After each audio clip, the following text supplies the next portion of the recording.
Saudara, mari kita lanjutkan pembahasan kita pada Quan, Zen Quan yang terkenal di mana-mana, yang sering dipakai untuk sekolah manajemen, sekolah kepemimpinan, ya, sekolah komando, ya, yang sudah sampai kepada tingkat yang tertinggi.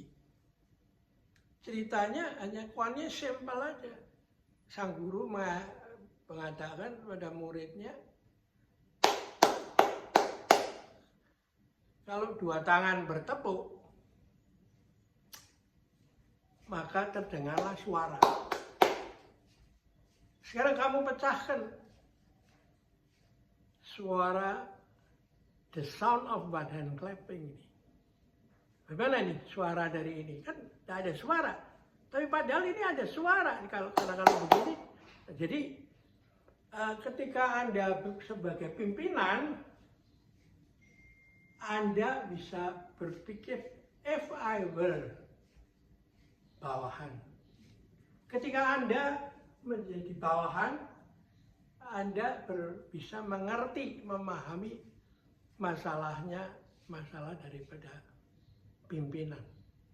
Nah, ini menjadi penting di dalam menggerakkan organisasi, apakah itu di perusahaan, apa itu di pemerintahan, apapun di dunia, skala dunia, ya, the sound of one hand clapping itu. Nah, dalam slide yang lalu kita mendapatkan cerita tentang seorang ahli main musik yang mempunyai kawan yang akrab, yang kebetulan dia senang dan mampu menggemari musik yang dimainkan oleh orang itu, toh. Karena itu mereka sering berdua bersama-sama sambil menikmati teh, ya, berjam-jam ketemu, jadi sahabat yang akrab, toh. Tapi entah satu sebab bagaimana, yang pendengar itu meninggal itu karena sakit, ya, atau kecelakaan, whatever lah. Dan lalu yang pemain musik ini frustrasi karena kalau saya memainkan musik, ya nggak ada lagi yang pengkritikusnya, nggak ada yang memberi respon itu, ya.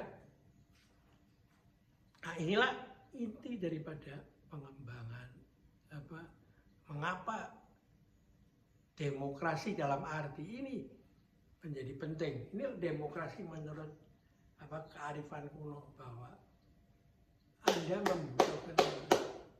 Jadi ya, bukan partai pemerintah dan oposisi yang kerjanya hanya berkelahi terus.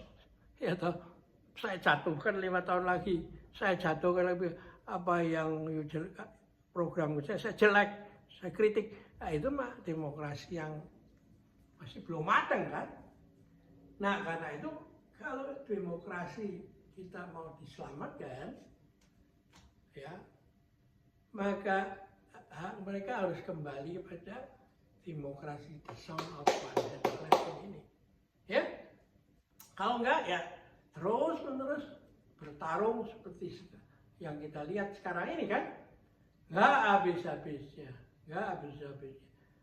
Setiap janji pemilu terjadi, lalu ketika yang kalah, itu yang akan mengatakan itu tidak jujur, itu segala macam. Yang menang mengatakan saya yang berkuasa, lu mau apa? Ya, jadi itu nggak benar itu. Nah, bagaimana kearifan timur itu melihat demokrasi ini? Tidak ada yin, tidak ada putih tanpa ada hitam. Kalau tidak ada hitam, itu hanya bisa mengenal hitam karena tahu adanya putih. Ya kan?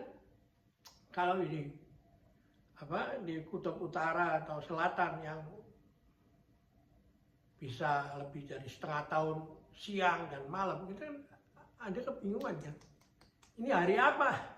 Hari Senin, Selasa, Rabu, kan susah. Nah, kalau di sini kan gampang. Sebentar lagi malam, ya berarti besok sudah berarti tanggal berikutnya kan, ya. Jadi inilah yang menurut saya akhirnya juga ide-ide yang disebut modern itu memerlukan bantuan dari kearifan kuno yang menjelaskannya, ya. Misalnya perang dingin itu antara dulu barat sama timur saling menghancurkan seperti orang main pancu. Tapi setelah menang, menang ya kaplek gitu tangannya itu nggak bisa diangkat.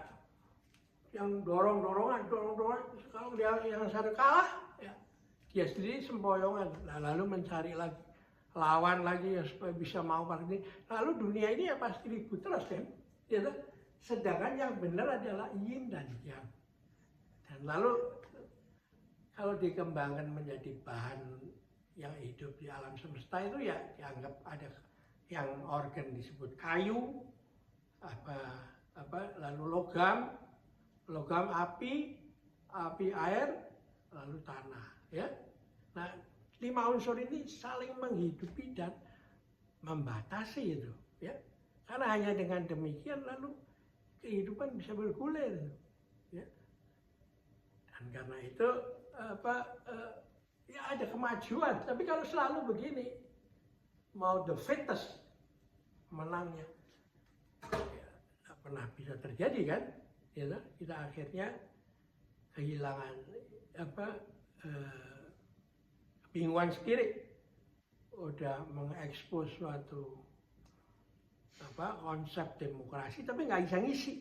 Nah, ini yang sekarang sedang terjadi di alam semesta ini, di dunia ini, ya. Oke, kita akhiri di sini dulu. Sampai jumpa lagi.